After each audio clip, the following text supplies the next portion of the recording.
할렐루야. 오늘 하루도 수고 많으셨습니다. 우리 앞뒤 옆 사람 가면 인사할까요? 오늘도 수고 많으셨습니다. 네. 네. 자, 진심을 좀 담아 보시죠. 그냥 하지 마시고 진심을 담아서 한번 상대방이 느낄 수 있도록, 진심으로 나를 축하해 주는구나, 격려해 주는구나. 네. 고맙습니다. 제가 읽은 책 중에 제목이 호기심이 가서 샀던 책이 하나 있어요.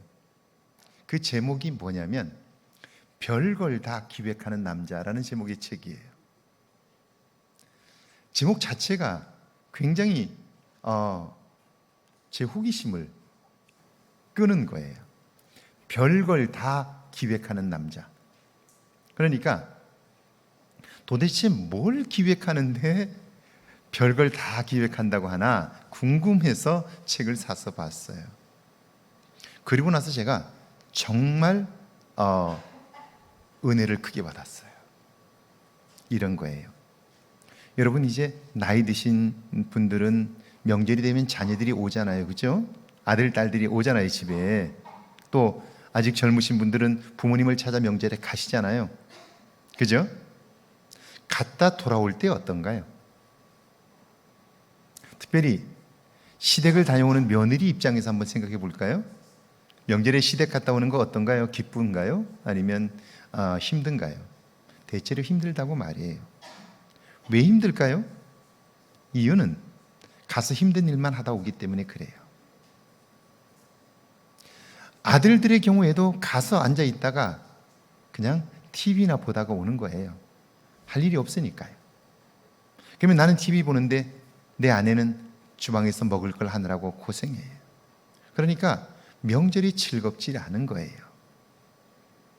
그런데요, 만약에 명절에 어른들을 찾아뵈러 가면서 조금만 생각하고 준비한다면 명절은 달라질 수 있어요.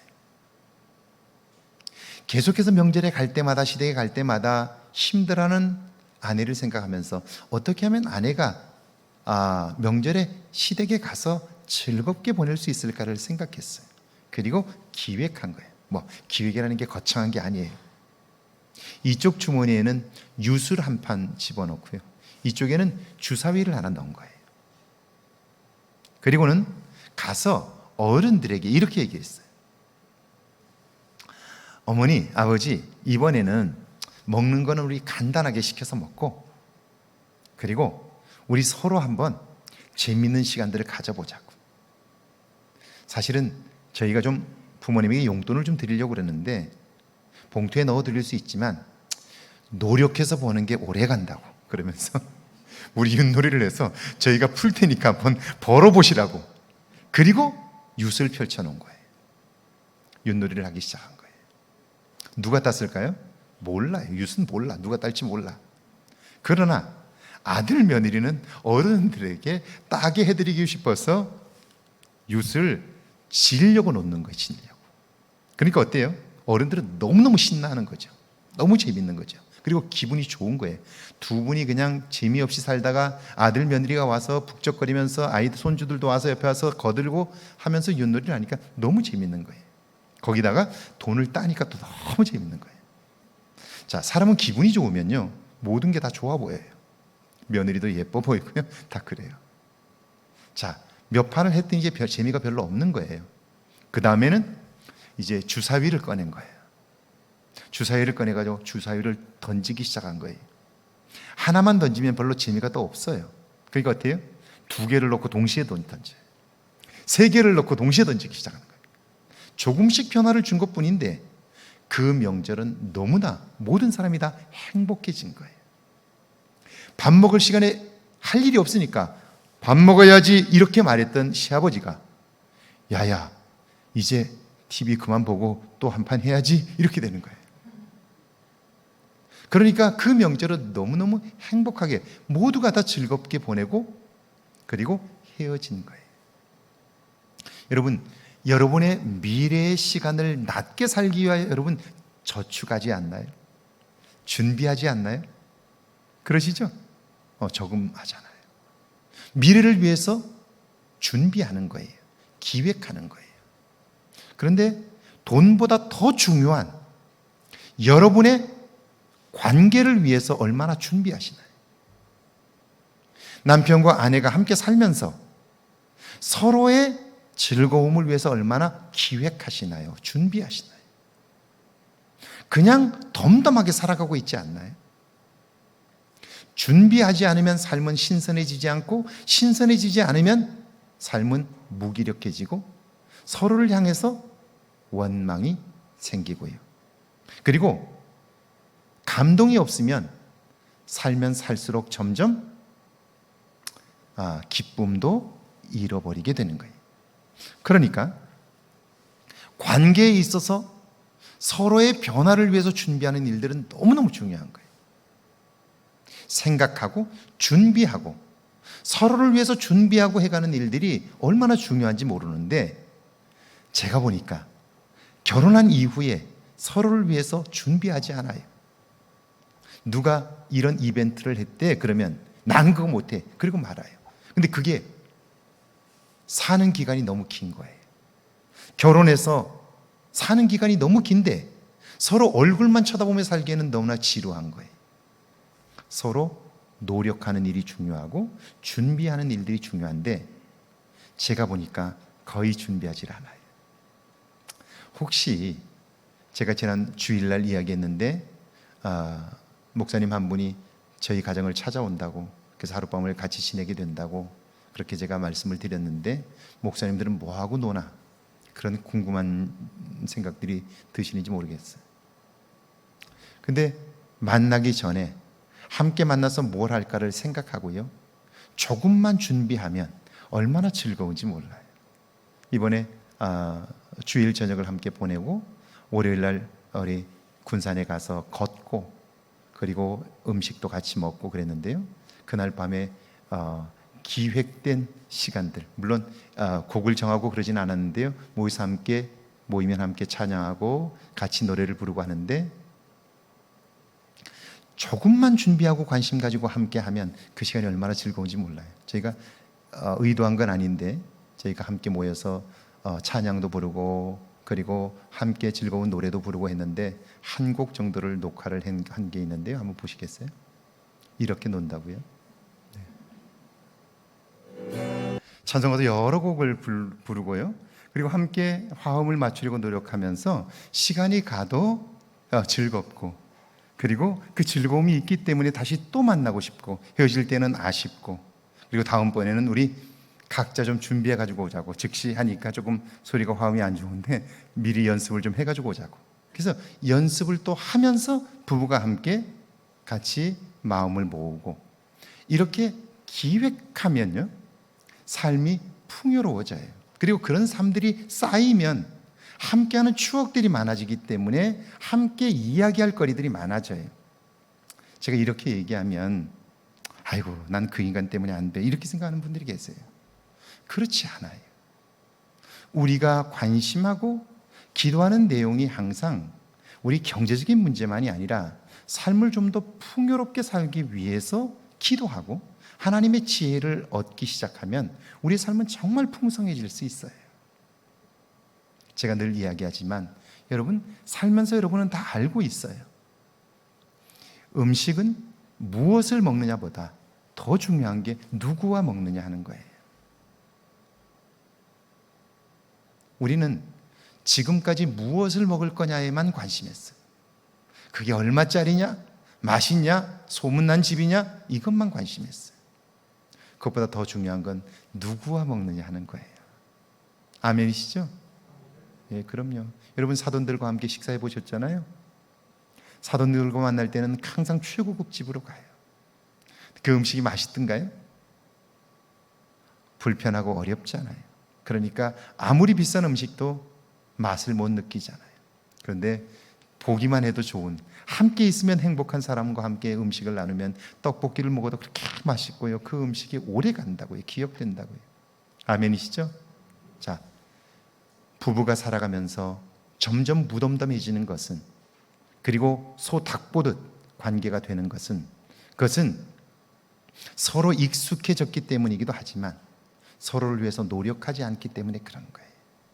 노력하기 시작하면 그 관계도 새로워질 수 있다 하는 거예요. 자, 오늘 부부는 세상에서 가장 소중한 관계입니다. 거기 한번 밑에 읽어볼까요? 함께 읽습니다. 젊은 남녀가 결혼하여 가정을 이루었는데 부인은 신앙인이었고 남편은 불신자였습니다. 남편은 결혼을 하고 나면 교회에 출석하기로 약속했지만 결혼 후 그 약속을 차일피일 미뤘습니다. 신혼기에 작고 큰 갈등이 생기면서 남편은 자신이 교회를 가지 않을 뿐 아니라 부인도 교회에 가지 못하게 합니다. 좀 더 심각한 상황이 되면서 남편은 어느 날 이혼장을 가지고 왔습니다. 나를 택하든지 아니면 예수를 택하시오. 내가 아니라면 이혼합시다. 그 말을 들은 부인이 침착하게 말합니다. 나는 예수님 때문에 당신을 버릴 수 없습니다. 그분은 한평생 당신만을 남편으로 섬기며 살라고 가르치셨는데 만일 예수님이 아니었다면 내가 먼저 이혼하자고 했을 것입니다. 놀란 남편이 묻습니다. 그분이 정말 그렇게 말씀하셨어? 그리고 그 남편은 다음 주부터 교회에 출석하기 시작했습니다. 무슨 말이냐면 결국 어떤 상황이 되었을 때 내가 어떻게 반응하느냐에 따라서 상대방은 달라질 수 있다는 거예요. 우리는 관계를 위해서 노력하지 않으면서 그리고 자기가 꿈꾸는 미래가 주어질 거라고 생각해. 아니, 그 꿈을 상대방이 깼다고 생각해. 전혀 그렇지 않습니다. 함께 노력해 가는 거예요. 자, 읽어볼까요? 밑에 부부는 그래서 배워야 합니다. 밑에 함께 읽습니다. 남자와 여자가 만나 결혼을 하게 되면 남자는 남편이 되고 여자는 아내가 됩니다. 그런데 남자와 여자는 정말 다릅니다. 달라도 너무 많이 달라. 존 그레이 박사는 남자는 화성에서 왔고 여자는 금성에서 왔다고 합니다. 그러니까 남자와 여자는 근본적으로 너무 많이 달라요. 그러니까 다르기 때문에 갈등이 있을 수도 있지만 다르기 때문에 서로 많이 성장할 수 있는 거예요. 배우고 용납하는 마음만 있으면, 노력하는 마음만 있으면 다르기 때문에 서로 엄청난 성장을 가져올 수도 있는 거예요. 그런데 성장을 경험하는 사람은 많지 않고요, 평생을 싸우는 거예요. 왼수같이 사는 거예요. 이 어리석음이죠. 자, 그럼 보세요. 1번입니다. 남자는 이성적, 여자는 감성적인. 왜 결혼해서 살면 계속해서 다투게 될까? 밑에 한번 읽습니다. 이성적이라는 말은 논리가 있고 합리성이 있어야 하는 것입니다. 그렇지 않으면 남자들은 불편합니다. 화가 납니다. 반대로 여자들은 감성적입니다. 맞느냐 틀리느냐는 그리 중요하지 않을 수 있습니다. 결혼 후 남편은 아내의 잘못을 지적합니다. 그걸 고치면 좋겠다는 마음인데 그걸 받아들이지 못하는 아내가 밉습니다. 그런데 아내는 말합니다. 그래, 내가 잘못했어. 그런데 나를 사랑한다는 당신이 어떻게 나한테 그럴 수가 있어? 다른 사람이 다 그래도 당신은 내 편에 되어 주어야지. 다른 거예요. 자, 남편은 아내의 부족한 부분을 보고 지적했어요. 그걸 고치면 좋겠다고 생각한 거예요. 그래서 이거 좀 이렇게 하고 좀 이렇게 좀 했으면 좋겠어. 그랬어요. 그러자 아내는요, 받아들이면 좋겠는데. 근데 아내는 뭐라고 그러냐면, 그래, 나 부족해. 니는 잘났냐? 이렇게 얘기하는 거예요. 니는 다 잘하냐? 이렇게 되는 거예요. 그래서 관계가 깨지는 거예요. 남자가 기대했던 것과 다른 반응을 여자가 하는 거예요. 그럼 왜 그럴까? 이유는 남자와 여자는 다르기 때문에 그래요. 반응하는 게 달라요. 여성은 감성적으로 반응한다면, 그리고 이해한다면, 남자는 이성적으로 생각하고 이성적으로 반응하는 거예요. 이게 둘이 다른 거예요, 완전히. 그러니까 내 식대로 상대방을 이야기하면, 끌고 가려고 하면 갈등이 생길 수밖에 없는 거예요. 이 갈등은 필연적이에요. 그러면 누가 틀렸을까요? 틀린 사람은 없어요. 둘 다 맞는 거예요. 그걸 인정하는 일이 굉장히 중요한 거죠. 두 번째입니다. 남자는 일 중심이고 여자는 관계 중심입니다. 같이 한번 읽어볼까요? 결혼한 신혼부부의 가장 큰 갈등은 남자는 바깥으로 나가고자 하고 여자는 그런 남편을 집에 붙들어 두려고 하면서 생깁니다. 이런 상황이 벌어지면 남자는 부인이 나를 구속하려고 한다고 생각하고 부인은 남편이 가정을 소홀히 여긴다고 생각합니다. 그런 것이 아닙니다. 두 사람의 관심사가 다르기 때문이에요. 자, 그러니까 일 중심이라고 하는 것과 관계 중심이라고 하는 것은요, 너무 달라요. 그래서 갈등이 계속 생겨요. 이런 겁니다. 부인이 남편에게 이렇게 말해요. 여보, 우리 이번 토요일 날은 근사한 식당에 가서 식사 한번 하면 어때? 그렇게 얘기했어요. 그 남편이 그래, 좋지. 식사합시다. 그랬어요. 그러니까 부인이 6시까지는 집에 들어와. 그렇게 얘기했어요. 알았어. 토요일 날 6시 집에 들어왔어요. 그리고 기분 좋게 예약한 식당으로 갔어요. 가서 식사를 주문하고 기다리는데 그 식당에 마침 이 남편이 아는 사람이 온 거예요. 근데 그 사람은 자기하고 거래가 있는 사람이야. 그래서 거래를 계속해서 하는데 마침 다음 주에 거래에 관한 이야기를 할 게 있는데 거기서 딱 만난 거예요. 그러니까 남자는 뭐라고 생각해요? 잘 됐다. 오늘 부인하고 식사도 하고 또 여기서 일할 사람을 만났으니까 이 사람하고 그 얘기도 좀 더 해야지. 그래가지고 부인을 거기다가 음식을 주문해 놓고 앉혀놓고 자기는 여기 와서 그 일 얘기를 한참 했어요. 그러다 보니까 음식이 나온 거예요. 그래서 음식을 같이 가서 먹었어요. 근데 부인의 안색이 안 좋아요. 근데 그것도 못 알아차리고 또다시 그분이 일어나 나가니까 나가면서 또 이야기를 하는 거예요. 그리고 가서 식사를 마치고 부인과 나오는데 부인이 갑자기 기분이 안 좋은 거예요. 차를 탔는데 문을 턱 하고 닫는 거예요. 그러니까 분위기가 이상하니까 아니 뭐가 또 잘못됐나, 아니 뭘 또 내가 잘못했나 그런 생각이 드는 거예요. 그래서 여보 뭐 기분 나빠? 나쁜 거 없어? 이러는 거예요. 자, 나쁜 거 없어라고 말은 그렇게 하는데 벌써 말투가 벌써 기분이 나쁜 거잖아요. 그래서 왜 그래? 그랬더니 뭘 왜 그래? 내가 그런 걸 몰랐어? 이렇게 얘기하는 거예요. 그리고 오면서 다퉜어요. 집에 와서는 말도 안 해 토라졌어요. 남자는 이해가 안 가는 거예요. 왜냐하면 아니 밥 먹자 그래서 밥 먹었고 그리고 나는 가서 또 일할 것까지 하고 너무 잘 됐는데 근데 부인은 기분이 나빠서 불쾌하게 들어온 거예요. 부인이 왜 그랬을까요? 부인이 밥을 먹자고 하는 것은요, 나와 당신과 단둘이서 오붓한 시간을 가지자는 거예요. 다른 사람의 방해를 받지 않고 좀 우리가 친밀감을 가지고 함께 식사하자, 그런 얘기였어요. 그런데 식사하러 나가가지고 남편은 다른 사람하고 앉아가지고 이야기를 하고 자기는 혼자 밥을 먹어야 하는데 내가 밥 먹을 데가 없어 여기 와서 밥 먹나? 이렇게 생각이 드는 거지. 그리고 내가 무시당했다고 생각하는 거지.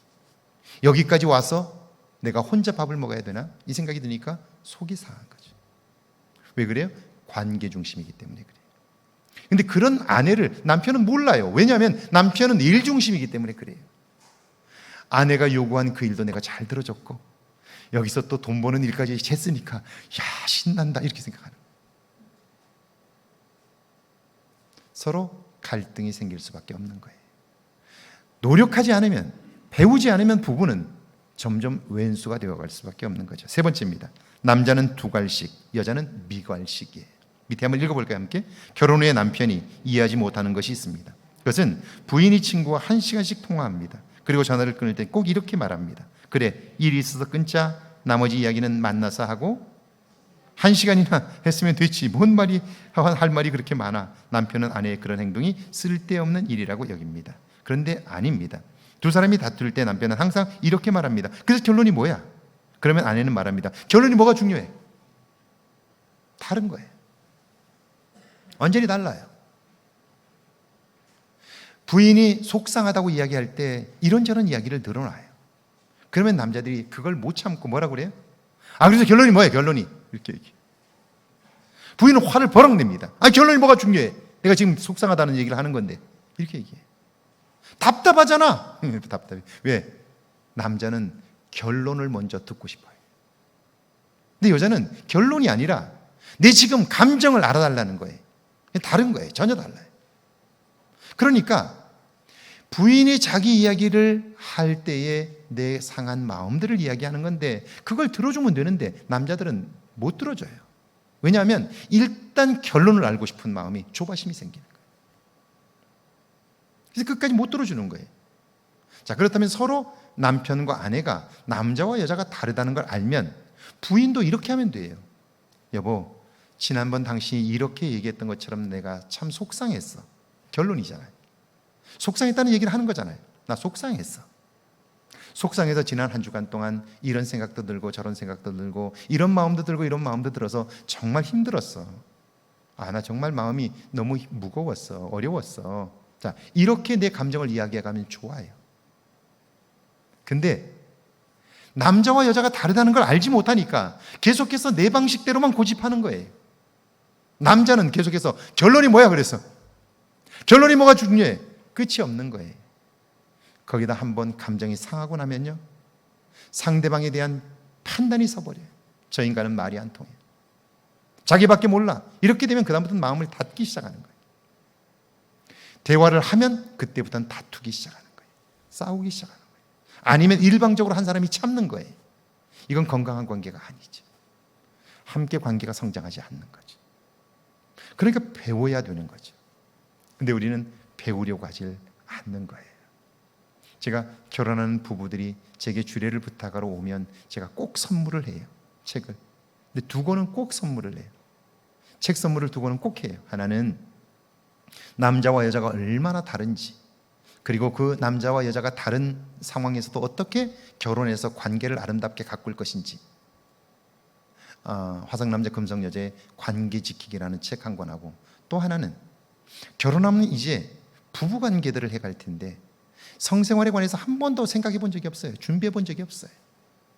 어떻게 부부관계를 해야 되는지를 아무도 몰라요. 가르쳐 주는 사람도 없어요. 부모님도 안 가르쳐 줘요. 그러니까 성에 관한 지식은요, 결국 자기가 중고등학교 때 도색 잡지를 통해서, 아니면 뭐 우리 때로 말하면 썬데이 서울에서 본 것밖에 없어요. 어떻게 서로를 존중하는지를 몰라요. 그러니까 그냥 내가 알고 있는 대로 그냥 하는 거예요. 그러다 보니까 신혼기는 한 사람은 신나고 한 사람은 혼나고 이런 상황이 되는 거예요. 그래서 화성남자 금성여자의 침실 가꾸기라고 하는 책을 제가 꼭 선물해요. 이건 침대 맡에다가 이 책 두 권은 꼭 꽂아놓고 언제든지 펼쳐서 함께 읽어보라. 그리고 대화할 일이 있다고 시간적 여유가 있으면 이 책을 한 챕터씩 읽고, 그리고 그 책의 주제를 가지고 함께 이야기를 나눠보라. 꼭 그 책 두 권을 제가 선물해요. 배워야 하는 거죠. 배우지 않으면 절대로 성장하지 않는 거예요. 신앙도 마찬가지인 거죠. 자, 부부에게 주신 놀라운 통찰력입니다. 에베소서 5장 22절에서 24절 같이 한번 읽어볼까요? 함께 읽습니다. 아내들이여 자기 남편에게 복종하기를 주께 하듯 하라. 교회가 그리스도에게 하듯 아내들도 범사에 자기 남편에게 복종할지니라. 자, 여기 아내들을 향해서 하나님은 뭐라고 말씀하냐면 자기 남편에게 복종하기를 주께 하듯 하라. 아내들도 범사에 자기 남편에게 복종하라. 이렇게 이야기하면 소위 진보적인 생각을 가진 사람들, 아니 보수적인 생각을 가진 사람들도 그래요. 이 복종이라는 말에 알레르기를 가져요. 지금이 어떤 시대인데 복종하라는 거야, 이렇게 받아들여요. 그런데 여러분, 이 에베소서 5장에 있는 부부 관계에 관한 교훈은요, 상호 규범이라는 걸 인식해야 돼요. 부인에게만 복종을 강조한 게 아니라는 말이에요. 여러분이 혹시 코란을 읽어봤다면, 이슬람 경전을 읽어봤다면, 그 이슬람 경전은 남성 중심으로 되어 있어요. 여자들의 권리는 하나도 되어 있지 않아요. 남자들 중심으로 되어 있어요. 그러니까 우리는 그 경전의 내용을 받아들이기 어려워요. 최근에 여러분 뉴스를 보셨나요? 사우디아라비아가 여자는 그 스포츠 경기에 가서 볼 수 없도록 있었는데요, 그 스포츠 관람을 할 수 있도록 허락했어요. 여성이 스포츠 관람을 할 수 있도록. 말이 돼야 안 돼요. 근데 그렇게 지켜온다고요. 이슬람 법에 따라서 그래요. 그런데 자, 복종하라 이렇게 말하니까, 아니 여성을 향해서 어떻게 이렇게 할 수 있느냐 이렇게 얘기하는 거예요. 그런데 이 법은 상호 규정이에요. 여성에게 이 이야기를 하신 이유가 있고, 이것보다도 훨씬 더 무게가 떨어지지 않는, 달면 아마 똑같은 법을 남자에게도 요구하고 있어요. 뒤에 나오니까요. 자, 상호 규정이다 라고 하는 걸 우리가 생각하고, 도대체 왜 아내들을 향해서 복종하라고 했을까 하는 거예요. 복종은 나를 낮추고 상대를 높이는 거예요. 이게 복종이에요. 자, 이게 왜 중요할까? 나를 낮추지 않고는 우리의 관계를 통해서 주시는 하나님의 은혜를 발견할 수가 없는 거예요. 자, 이런 거예요. 여러분이 만약 불행하고 싶다면 여러분은 노력할 필요가 없습니다. 생각 하나만 하면 돼요. 여러분이 평생 불행하고 싶다면 이 생각 하나만 마음에 담고 살면 여러분은 충분히 훌륭하게 불행할 수 있어요. 여러분이 생각보다 훨씬 더 불행할 수 있어요. 그게 뭐냐면요, 여러분 중에 이런 생각 하시는 분들이 계실 텐데 저를 한번 따라해 볼까요? 내가 어쩌다 저런 인간 만나서, 이런 생각 하시면 여러분 금방 불행해집니다. 나는 괜찮은 사람인데 저 인간 만나서 내 인생이 망가졌다는 거예요. 나 젊을 때 잘 나갔거든. 나 좋아하는 사람 많았거든. 결혼하지 않은 사람 많았거든. 괜찮았거든. 근데 저 인간 만나서 내 인생이 이렇게 됐거든. 그렇게 생각하면요, 그 사람은 불행합니다. 별별 걸 가져도 불행합니다.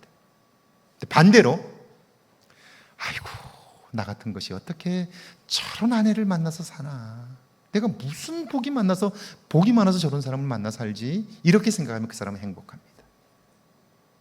이건 말고 여러분, 은혜를 경험할 수 있는 방법이 있을까요? 복종이란 그런 겁니다. 나를 낮춰서 상대방을 보고 상대방과 나를 만나게 하신 하나님의 눈으로 우리의 관계를 보면 은혜 아닌 것이 없어요. 아멘이시죠? 정말 그래요. 그러니까 너무 소중하고 고마운 거예요. 내가 낮추지 않으면, 내가 낮은 자리에 있지 않으면, 그 눈을 가지지 않으면 결코 행복할 수가 없는 거예요. 왜? 은혜를 발견할 수 없기 때문에 그래요. 복종하라 이 말은 낮은 자리에서 남편과 아내를 보라는 거예요. 그러면 내게 주신 하나님의 은혜가 얼마나 큰가를 알게 되고, 그 은혜의 눈으로 보면 어때요? 상대방의 장점이 보이기 시작해요. 좋은 점이 보이기 시작해요. 그러면 어때요? 행복해지는 거죠. 행복해지는 거예요. 그런데 반대가 되어서 우리는 반대로 살아요. 왜 저 인간이 내 인생에 끼어들어가지고 나를 이렇게 힘들게 하나. 그 사람은 세상에 누구를 만나도 그렇게 살 수밖에 없어요. 왜냐하면 그 눈높이를 가지고는 절대로 행복할 수 없기 때문에 그래요. 그래서 아내들을 향해서 복종하라 이렇게 말씀하셨어요. 자, 보세요.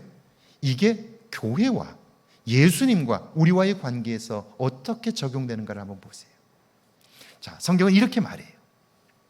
우리가 아직 죄인 되었을 때 그리스도께서 우리를 위하여 생명을 주심으로 우리를 향한 사랑을 나타내 주셨다, 그렇게 말해요. 우리가 아직 죄인이었어요. 그분은 죄가 없는 분이셔요. 그런데 그분이 우리의 죄를 꾸짖은 것이 아니라 낮은 자리에서 수건을 두르고 죄인된 우리의 발을 닦으셨어요. 그러므로 그분이 낮은 자리에서 우리를 봄으로써 지금 죄인된 우리의 모습이 아니라, 그럼에도 불구하고 하나님이 그를 이끄셔서 영광 받으실 모습을 보게 하시는 거예요. 베드로를 향해서 내가 지금은 젊어서는 내 스스로 띠띠고 원하는 곳으로 다녔거니와 이제 나중에는 남이 내게 띠띠우고 네가 원치 아니하는 곳으로 가리라. 그 이후에 주석까지 달아났어요. 이 말씀은 베드로가 어떠한 죽음으로 하나님께 영광을 돌릴 것인가를 말씀하신 거예요. 낮은 자리에서 그를 보니까 분명 그는 지금 죄인의 모습이지만 죄인의 모습이 아니라 그 이후에 하나님이 그럼에도 불구하고 사용하실 영광스러운 모습을 볼 수 있었던 거죠. 낮은 자리에 있었기 때문에. 이게 기독교의 진리죠. 이게 신앙의 교훈이라고요. 그런데 우리는 뭐라고 생각해요? 성경을 읽으면서도 복종이라니 말이 돼, 지금이 어떤 시대인데, 이렇게 생각하는 거예요. 그리고 이것저것 다 말씀에서 나와 안 맞는 것들을 다 제거해버려요. 결국 뭐만 남을까요? 생선으로 비유한다면 이건 이래서 싫어, 이건 저래서 싫어 다 배제하고 나니까 나머지 뭐만 남아요? 뼈만 남아요. 뼈는 먹을 수 있어요, 없어요? 없어요. 찌르기만 해요. 그러니까 이렇게 얘기해요. 목사님, 성경은요 참 신비한 능력이 있다고. 그래서 저는 또 뭐 놀라가지고 무슨 능력을 경험했는데 그랬더니 읽기만 하면 잠들어요. 성경은 참 재미없어요. 왜요? 제가요 해마다 성경을 읽으려고 결심하거든요. 근데 창세기를 못 넘어가요. 창세기를 겨우 넘어가면 레위기에서 걸려요. 여러분, 그러면 레위기는 넘어가면 돼요. 아이고, 민수기도 좀 어려운데요. 넘어가면 돼요. 넘어가면 돼요. 사사기쯤 가면 괜찮아요. 근데 뭐라 그래요? 거기서 걸려 넘어지면 항상 다시 또 에이, 내년에는 또 창세기부터 또 시작해. 창세기만 잘 알아. 창세기만. 자, 은혜를 발견하는 방법이 뭐예요? 내가 낮추는 거예요. 가정에서 부부가 남편이 아내보다 낮추고 아내가 남편보다 낮추고 그러면 은혜를 발견하고 행복할 수 있는 거죠. 자, 에베소 5장 25절에서 27절입니다. 같이 읽습니다. 남편들아, 아내 사랑하기를 그리스도께서 교회를 사랑하시고 그 교회를 위하여 자신을 주심같이 하라. 티나 주름 잡힌 것이나 이런 것들이 없이 거룩하고 흠이 없게 하려 하심이라. 남편들아, 아내 사랑하기를 그리스도께서 교회를 사랑하시고 그 교회를 위하여 자신을 주심같이 하라. 무슨 말이에요? 이때 사랑은 아가페입니다. 예수님께서 우리를 사랑하셔서 십자가에서 자기 생명을 주신 것처럼 그렇게 사랑하라는 거예요. 자기 목숨을 주라는 거예요. 아내를 사랑하는 남편들이요, 아내를 위해서 목숨을 주라는 거예요. 여러분, 복종하는 것만큼이나 이 사랑의 계명은, 사랑의 명령은 정말 무거운 거죠. 무게를 단다면 어느 한쪽이 기울어지지 않아요. 그러니까 상호 관계적인 법이라고요. 남편에게 이렇게 말씀을 하신 거예요. 아내 사랑은 목숨을 주는 사랑이에요. 자, 왜 아내를 사랑할 때 목숨을 주는 사랑을 해야 할까요? 이유는 있어요. 자, 여러분 살아보셔서 알아요. 살아보니까 알겠어요. 뭐냐면요, 사랑할 때는 눈꺼풀이 이렇게 씌워져서 안 보였던 것들이 시간이 지나니까 보이기 시작하죠. 허물이 보이기 시작해. 약점이 보이기 시작해. 문제들이 보이기 시작해. 그러니까 어떤가요? 배기 싫은 때가 생기죠. 마음속에 점점 벽이 생기죠. 그리고 가까이 다가가기 어려운 부분들이 생기는 거예요. 실망하는 부분들이 생기는 거예요. 자, 그러면 그때 이렇게 생각하면 좋아요. 나만 그렇겠어. 아내가 볼 때 나도 그렇겠지. 이렇게 생각하면 괜찮아요. 근데 뭐라고 생각해요? 나는 안 보이니까. 내가 보는 아내의 허물만 보는 거예요. 그러니까 점점 관계가 서먹서먹해지는 거죠. 점점 배기 싫은 모습만 커지는 거죠. 이렇게 되는 거예요. 그런데 그 다음 구절 한번 보실래요? 그 아내 사랑은 목숨을 주는 사랑. 그 다음 한번 같이 읽어볼까요? 시작. 무엇보다도 뜨겁게 서로 사랑할지니 사랑은 허다한 죄를 덮느니라. 이때 죄란 허물이라고도 볼 수 있어요. 내가 낮은 자리에서 아내를 섬기면, 그러면 은혜를 경험하게 되고, 그 은혜를 경험하게 되면, 사랑하게 되면 아내의 허물이 보이는 것이 아니라 나의 허물이 보이는 거예요. 내 허물이 보이는 거예요. 그러니까 어때요? 아내의 허물을 덮을 수 있게 되고요. 아내가 혹시 그것 때문에 힘들어하면 나도 그렇다고 말해줄 수 있는 거예요. 그러니까 어때요? 오히려 허물 때문에 그 관계는 좋아지는 거예요. 공고해지고 서로 돈독해지는 거예요. 보세요. 우리는 삶이 어렵기 때문에 부부간에 갈등을 겪는다고 말해요. 그리고 그 상처 때문에 평생을 힘겨워한다고 생각해요. 틀린 말은 아니에요. 그러나 보세요. 살면서 어려웠던 시기, 아내가 남편을 향해서, 남편이 아내를 향해서 한마디 해주는 그 말이 평생의 힘이 될 수도 있다고요.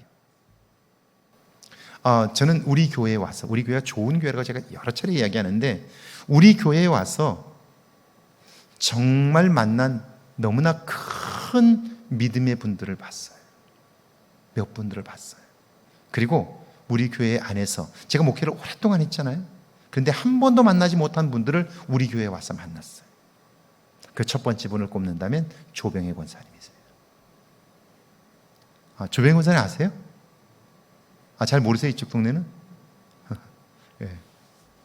조병혜 권사님, 암으로 식도가 암이 잠식해서 음식물을 넘기지 못했어요. 식사를 못 하셔요. 아프니까 음식을 삼키지 못해요.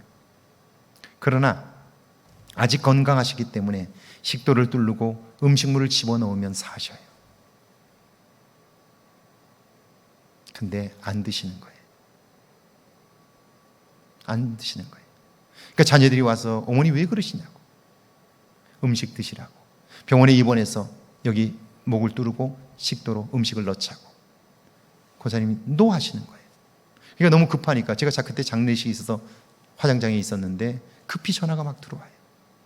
그렇게 전화를 했더니 조병혜 권사님 아드님들이, 목사님 빨리 와달라고, 곽준석 내과 끝나자마자 바로 왔어요.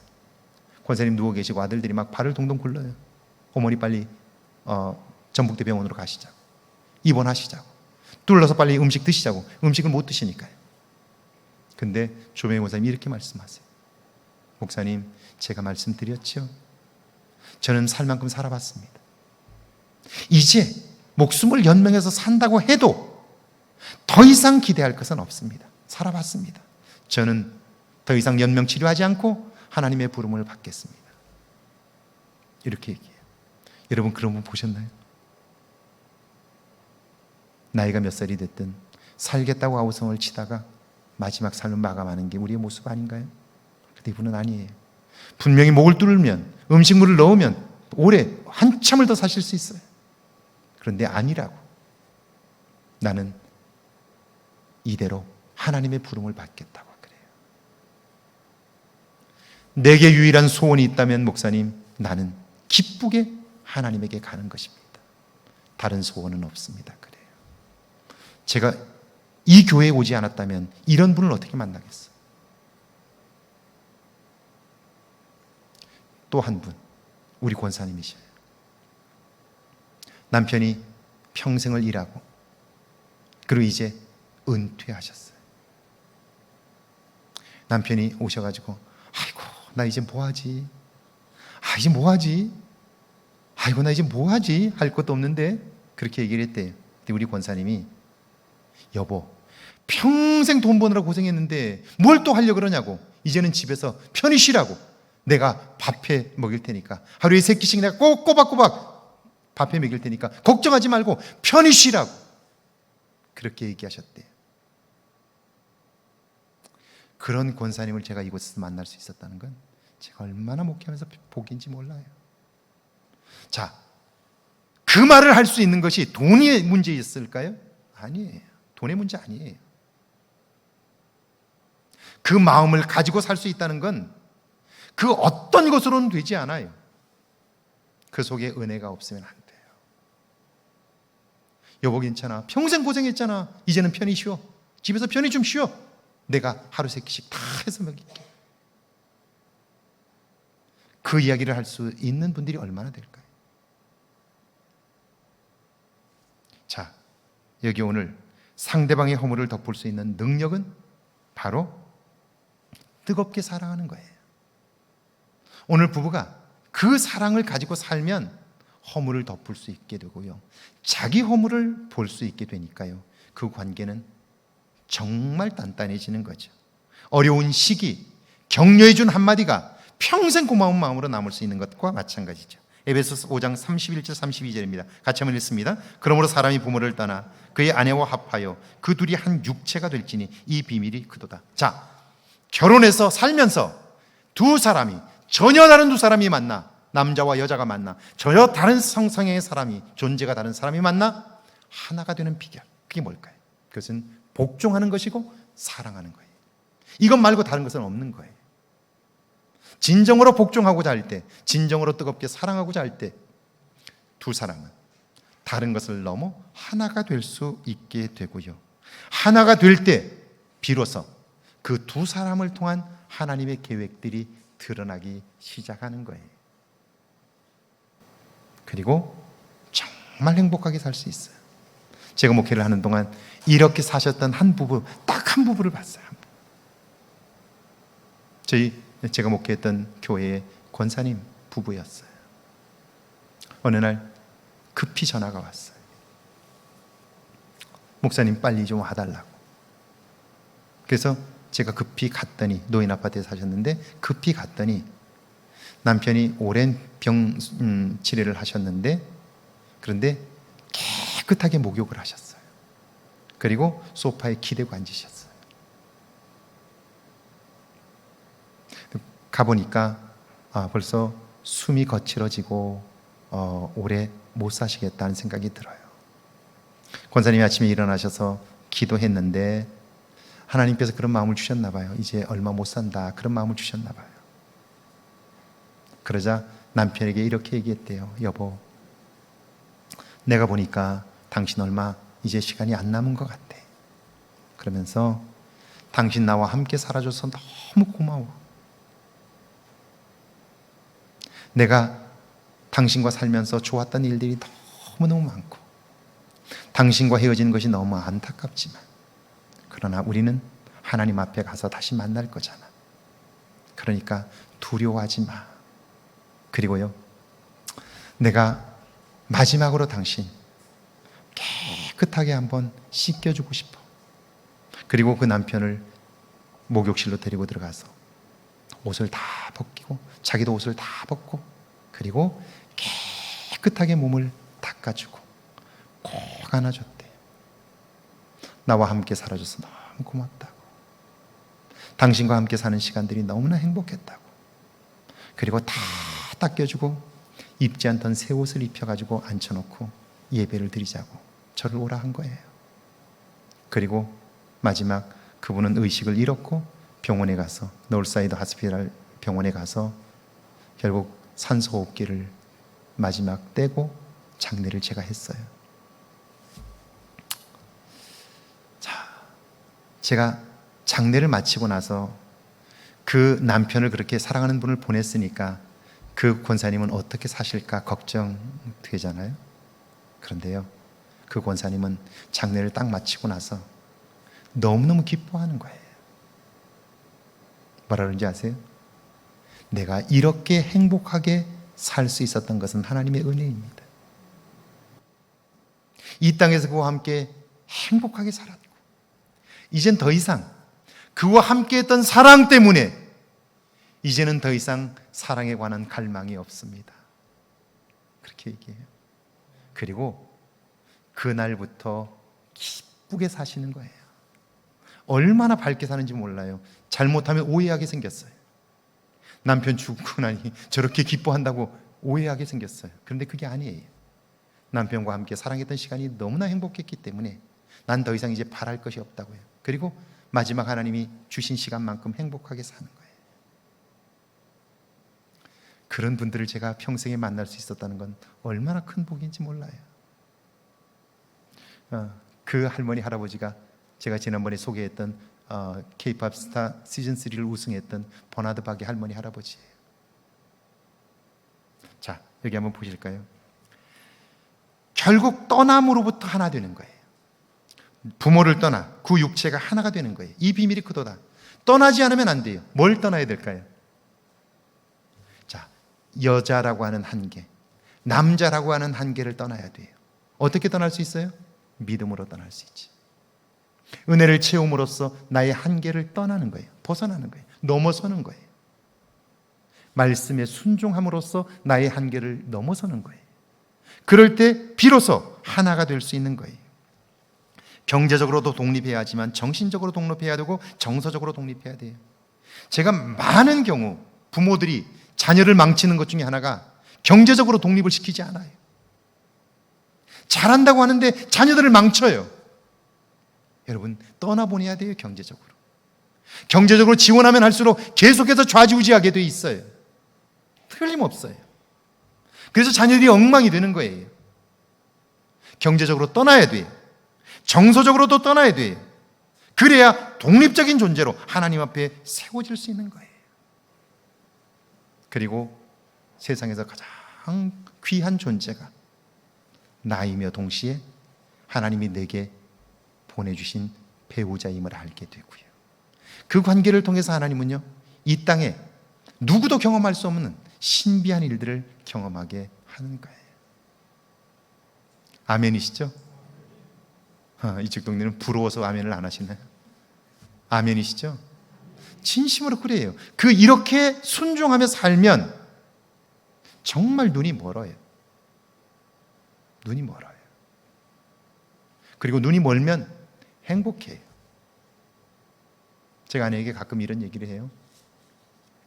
여보, 내 눈에 당신은 처음 만났던 더글라스 식당에서 보았던 모습 그대로라고. 제가 더글라스 식당에서 처음 선을 봤거든요. 그리고 제가 그날 프로포즈를 했어요. 결혼하자고. 내가 지금도 당신을 볼 때마다 당신의 모습은 처음 더글라스 식당에서 만났던 그 모습 그대로라고. 미쳤죠? 네. 사랑하면 이렇게 미칠 수 있어요. 눈에 거풀이 씌우는 거예요. 그리고 그 마음으로 사는 거예요. 자, 그러면 이제 이렇게 결단하고 기도해야 할 거예요. 이제 내 눈을 멀게 해주시고 말씀에 순종하며 살아보게 해주십시오. 이렇게 얘기하면 또 이제 나이 드신 혼자 되신 분들은 목사님 맨날 젊은 사람들에게만 설교한다. 그게 아니고요. 예수님께서 이렇게 말씀하셔요. 나는 신랑이고 너희는 신부라고 말해요. 예수님을 향한 사랑이 이 관계가 되는 거예요. 이 비밀이 교회의 비밀이에요. 아멘이시죠? 우리 이렇게 사랑하며 살아보게 해달라고요. 같이 한번 기도할까요? 특별히 아내는 남편을 위해서, 남편은 아내를 위해서 한번 기도해보면 어떨까요? 부부는 세상에서 가장 소중한 관계인데요, 우리는 그 관계를 아름답게 가꾸기 위하여 어떤 노력들을 하나요? 먹고 살기 위해서는 정말 시간을 내고 목숨 걸고 사는데 그것보다 더 소중한 관계를 위해서 얼마나 노력하시나요? 얼마나 기획하시나요? 우리 한번 같이 오늘 말씀을 기억하면서 한번 기도합니다.